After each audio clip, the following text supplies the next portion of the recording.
Hi வைட்டி fans எல்லோரும் நல்லா இருக்கீங்களா? This is lifestyle of Shasharan. இன்றைக்கி எங்கள் வீட்டோட நைட்டு டின்னர் என்னென்னு பார்த்தீங்கன்னா தேங்காய் பால் இடியாப்பங்க. தேங்காய் பால் இடியாப்பம்ன்றது மேக்ஸிமம் எல்லாருக்கும் ரொம்ப ஒரு ஃபேவரட்டான ஒரு டிஷ்ஷு.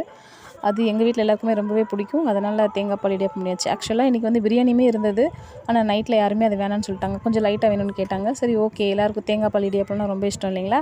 அதனால் நான் அதுவே பண்ணியாச்சு. ஆனால் நான் வந்து பண்ணலை. நான் இடியாப்பம் வந்து நான் பண்ண கிடையாது, வெளியில் வாங்கியாச்சு. தேங்காய் பால் மட்டும்தான் வீட்டில் பண்ணோம். தேங்காய் பால் வந்து பார்த்திங்கன்னா ஒரு 1/2 அன் ஹவருக்குள்ளே அதை எடுத்துகிட்டு அதை சாப்பிட்றணுங்க. 1/2 அன் ஹவருக்கு மேலே டிலே பண்ணோன்னா அதோடய சத்துக்கள் செத்துரும். அதில் நீங்கள் ஒயிட் சுகர் சேர்த்து கொடுக்கும்போது இன்னுமே அதோடய சத்துக்களே எல்லாமே போயிடும். ஸோ ஒயிட் சுகர் சேர்க்காதீங்க. நாட்டு சக்கரை, வெல்லம் இந்த மாதிரிலாம் சேர்த்து சாப்பிடுங்க. ரொம்ப ஹெல்திங்க. செகண்ட் பார்த்திங்கன்னா இன்றைக்கி எங்கள் வீட்டில் வந்து பிரியாணி. அது என்ன பிரியாணின்றதாங்க ஹைலைட்டு. நம்ம காய்கறி பிரியாணின்னு சொல்லுவோம், இல்லைனா சிக்கன் பிரியாணின்னு சொல்லுவோம். இது ரெண்டையும் சேர்த்து சொல்ல முடியுமா?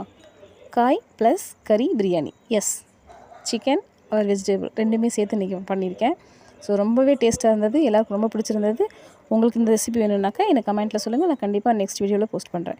இந்த தேங்காய் பால் பற்றி நான் இங்கிலீஷ் ஆர் தமிழில் ஆட் பண்ணியிருக்கேன். நீங்கள் படித்து தெரிஞ்சுக்கோங்க. தேங்க்